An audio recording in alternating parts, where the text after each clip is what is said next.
Happy hump day, hobby friends. It's ZiggyNo. Today is what is it? July 6th? Wednesday. Hope you guys are having a great day. Wednesday's a release day, so some new products coming out somewhere. Back in the days when I used to break, I knew every product on every Wednesday. Listen, guys, if you haven't already, please subscribe, like, comment, all that cool stuff. We're going to jump into a whole lot of cool videos. We're going to start with some small collectors. We're going to build up some big guys. We're going to make some fun of some people. We're going to help try to make you think, laugh, and maybe come to emotion. Who knows, right? Isn't that the Jimmy V motto? Thanks, guys. Let's go. Okay, let's start off with some small channels. This is purely sports cards. Remember them? I talked about them just a few days ago. Yeah, any one of you guys could triple, increase their subscriber count by 33%. If three of you did it, we double it. Cool video here. He opens a pack and he hits his estimated card at $200. I don't care about this man value, but the cool thing was he was opening this pack for some content. We all do that. And he's like, wow, I got a good card. Really cool video. And I do want to give a shout out to Purely Sports Cards. Good luck, buddy. Another shout out to Budget Card Breaks. Listen, I do follow you. I do listen, subscribe, and I see your content. And you did ask for the shout out, so I'm going to give it to you. I'm also going to give you just a little bit of feedback. Too many videos at once. This is probably why I haven't shouted you out in the past, because you have too many videos, so I can't pick one to highlight something cool, right? Too many. Space them out. Record them all at once. Then schedule them over days or, a couple. Don't do the same day. Just my feedback. I think, because what happens here is you're going to burn yourself out. Good content. Build a library of content. We'll talk about that later. But again, big fan of the channel. Budget Card Breaks. He has a lot of great breaks to share with you guys. So I do recommend taking a look at the channel. Another video from a small content creator, under 100 subscribers, but really, really good content. He breaks down the national, gives you some tips. Clearly, he's been there before. He has some great screenshots. One here of the schedule there. There's another one here of the entire breakdown of the map, which again, you can find on site or on your phone. But I love this video. And this one I thought is pretty cool. You can see the corporate booths. You can zoom in here and see, look, Robert Edwards auctions being remixed to alt, and historical autographs and blowout cards is all there, and TCG players. Ooh, TCG player. Interesting. Someone talked about them being hot on Hobby Hotline. Upper Deck and Beckett collectibles, and then you got like who's going to be next? Panini and David Adams and Heritage and Blowout and Golden and oh my. Pretty cool. Hey, some hobby questions for you when it comes to the National. When is the last time the National was on west of the Mississippi? And also, when was the record for the National set? Huh. Well, both those answers took place in California. The last time the National was on the West Coast was in California in 2000. And the last record was back in, I believe, 91. Let's go here to the stats. This is from a baseball cardpedia. They have all the different nationals. So I also want to point out here, guys, you see this Rosemont. I've beaten this horse to death. The guys who are on the National are old and lazy, and I don't know why they continue to do this. I mean, I do actually know why they do this. And I'm not even asking to change anymore. Continue to do Rosemont and Atlantic City and Rosemont and Cleveland. I don't care. Somebody else needs to build a new regional show. Pardon me. I suspect Fanatics is going to do it. I heard rumors that Ruben was looking into it. Makes sense. Make a Comic-Con, a Card Con, right? There should be a Card Con at every major metropolitan regional area every 2 months, 3 months. Card-a-con. Just disgusting. Look at this. This is ridiculous. This is the last time it was west of Mississippi. And by the way, down here, I think it was in 91 where it set the record. Why didn't you set the record in Chicago? Because it was in Chicago last year. I'm just tired of this. Really disappoints me. Really, really does. Oh, we got a battery issue here, so I'm going to have to pause. Hold on one second. Major production here. Major production. We almost lost power. The whole thing fell apart. All of anyway. Okay. So again, think about that. California,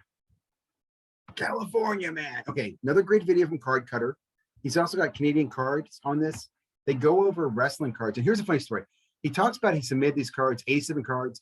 And when he submitted them, at the time, some of his cards were doing really well. And he had some really big rookie prospects. He's like, this could be a pretty big submission when it comes back, right? He makes a number. I'm not going to say it, but he makes a number what he estimated could come back as.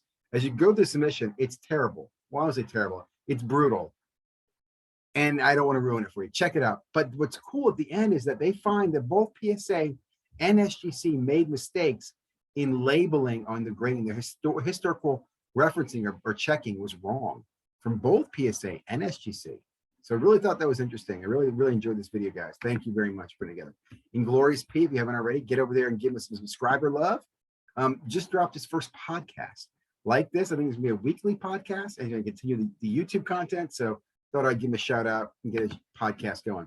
Real quickly here, Panini announced that they've added a wallet to the website and on the app. Now you're probably saying, I don't care about crypto and NFTs, Ziggy.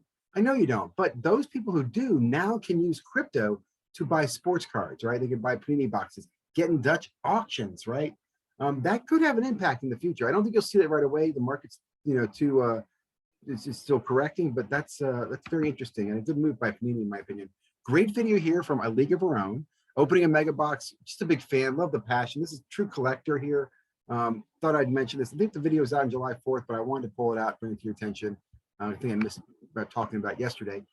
Because Carlos did a great video on the Ken Golden auction of the what is this, the Nike 85. And I'll just say this, look guys, great video. I love Carlos's addition to it, his commentary. One thing I'll say, Carlos, is he made this comment going, I assume that people are aware of this. I assume that people know better.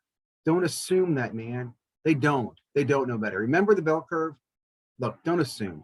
The problem is most people don't know about Ken Golden's history. They don't know about Chris and Josh selling card picks while they're running Card Ladder with predictive scores. Okay? They don't know about, these historical shady things that have happened. We need to tell them. Sorry.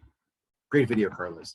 I will say, little support the Card Ladder guys. They are doing a little layover trade night, national party thing with Bleacher. It's Monday night, the 25th, before the national in the New York City area. I thought I'd go ahead and promote that. Look, I'm all about the hobby and the community. And I'll say, I look forward to meeting the Card Ladder guys, shaking some hands and getting to know them and asking why they continue to block good questions and critical questions and criticism.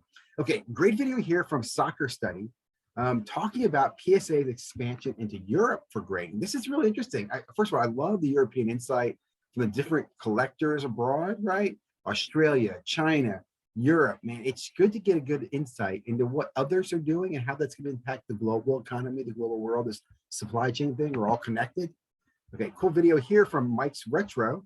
Again, another guy can use some subscriber love. He goes through his very first authentic guarantee from purchase from that's authentic from eBay. And I will say I heard John Mangini complaining about this. So watching his positive responses to this and listening to John's makes me wonder. I mean, not that I think they both have legitimate comments. I think this whole container thing, that's a big expense. Like there's a lot of money going in that. Like if I had that, I'd be throwing those away. Like why would I want that eBay card collector? I don't know, but it is cool. Good video too. And I'm a big fan of the channel. Okay, Sports Cards Anonymous. Big fan. Disappointed, but not surprised. Look, and I say that disappointed in the sense that I'm not a fan of YouTube channels that charge you money for content. It's just not been my thing. Real quick, brief history. My son was very interested in the hobby backs way back in 2020. We joined his Patreon channel and just disappointed. I'll just say this, when you start charging for content, then it becomes a job. And when it's a job, then it's not a hobby. And then I don't trust your opinion. You're not giving me unbiased opinion. You're giving me what you think I need to be told because you know I'm paying for it. If that makes sense. But look, man, I wish you the best. I know you'll do well with it. You've got several thousand subscribers, right? I mean, I was looking at this, like 6,000 subscribers, 5,000 subscribers. You get a 10% conversion rate, paying you $6 a month. That's a lot of income. It's great passive income. And we're all told to do that, right? Get passive income streams. So I don't want to see them against it. I just don't want to do it. And God help me. If you ever see me turn on a Patreon channel, smack me on the YouTube head. I'll leave it at that. Okay. Mike and Ty, great video here. Listen to them talk about the national, the impact of the national. Ty may be going, not going. I think Ty's going to go. I tried to talk to him in the going. I was texting with him earlier. Mike, definitely going to go. But I agree with them that I think not as many people are going to go as they think. I think numbers will be lower. I think it's not going to be attendance. The sales are going to be lower. And at the end of it, we're all going to blame the economy. We're all going to see the economy at its AC location. I pointed you earlier, back in Chicago next year. I'll be back in Chicago. It seems like every other, what is that, odd year? But I do think the National is going to see some correction. I think, again, the hype just isn't there. There's some barometers to it that are concerning to me.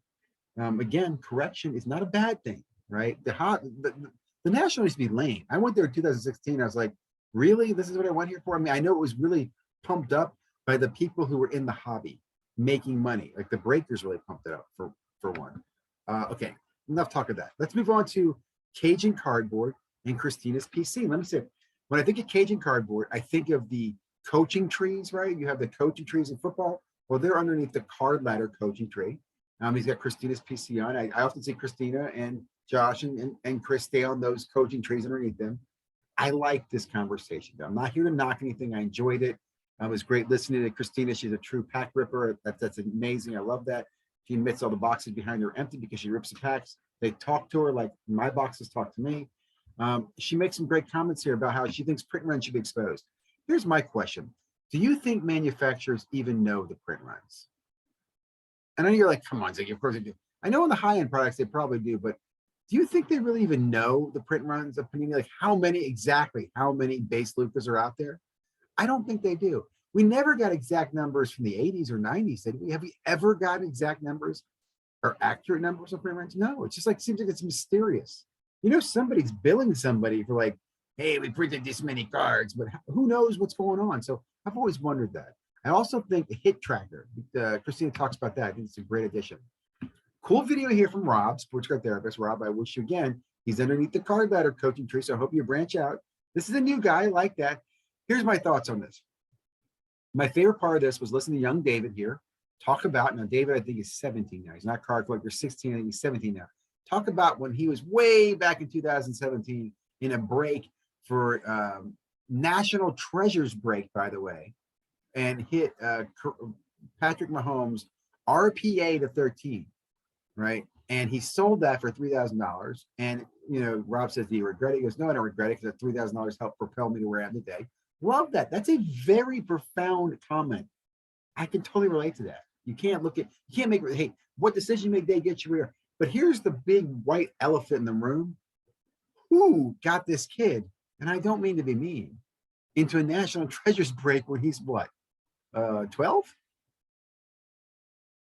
Did you ever ask that, Rob? Did you want to go, so who was your inspiration? Who was helping you? Do you have any brothers, sisters? You know, what's going on here? And did you, again, this is just me as a parent. I'm probably overthinking this, but does a parent even know you're talking to this kid now?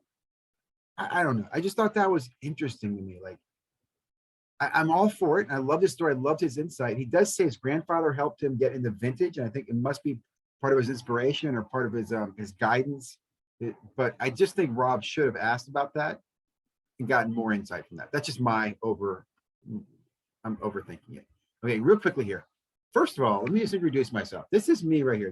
I am Tiger 161. You see owned by ZiggyNo right there on the blockchain of the open sea, baby. It's a Lucas and Tiger 161. You cannot buy this Tiger. This Tiger is mine. He's got a cup of coffee every morning. I wake up, I have coffee, and I think about Cage and Andrew, and think, what am I getting for my Tiger? That's what I think, because I'm not even. Let me move on to the video. I question. Listen to the gentleman here. Now, the reason I brought this video up is that David here is from Collectible, and they are hosting on Wednesday night an event. You can get more information on this channel. I don't have it queued up for you, where they're hosting, I think, with a whole bunch of people I don't like, and several I do, but I know PwC is going to be there. The card letter is going to be there. They're hosting an event. I think this was the cigars with Cage. Now he's turned it into his event. I think it's interesting. But guys, if you're going on Wednesday night, I want you to be aware of it. Here's my favorite part. I want to remind you, this is David from Collectible. Collectible is a sponsor, at least I assume so, because these guys do a show every Sunday about collectible fractions. So I think they said they're a paid sponsor. They don't mention it on this video, but they like to have people like David on or Jesse Craig who are paid through paying them and then talk to them like they're friends. But listen to this part from the young, wise Andrew Goldberg. And there's people on the other side of that seesaw who want to add value and verify. And I think what you guys have done really well, you specifically, Marino, is you're actually one of the most selfless people I've met. How I judge that is how much you give for how much you ask, right? And I think if we if we put more and more and more on the side of the seesaw where it's give, that's the side we want to start putting more chips on. Not I'm just going to ask, man, first of all, take your head out. I mean, he's paying you. So you're going to say anything you can nice. You are one of the best guys I know because you give more than you take. What are you talking about? If you're going to say that, Andrew, follow it up with an explanation. When I saw Aunt Daniel, he was taking cards out of his collection and handing them out to children. And I don't know, or a collectible went and did a sponsorship for such and such. You got nothing to back this up, but you just hot air, man, hot air, which makes you look bad. I don't say. And again, I'll just say there's so many other people who do more, who give to this community, who give, like questioning and keeping people in check and asking about heroes of sports. I feel like, Andrew, you are all about, and you've shown this over and over and over, about how many ways can we monetize the hobby, right? You got consignment going. Anyway, I'll just leave it at that. I hope if you even listen to this, which you won't, maybe somebody will get this message back to you. You guys enjoyed this event. Hope it's a good event. But Andrew, first of all, these guys are paying you, and stop giving praise where praise is not warranted. Maybe fair. I don't know. I think that's it, guys. I really do appreciate the feedback, the comments, the critiques. I'm going to keep doing this. I'm keep doing what I'm doing. You keep doing what you're doing. We'll meet in the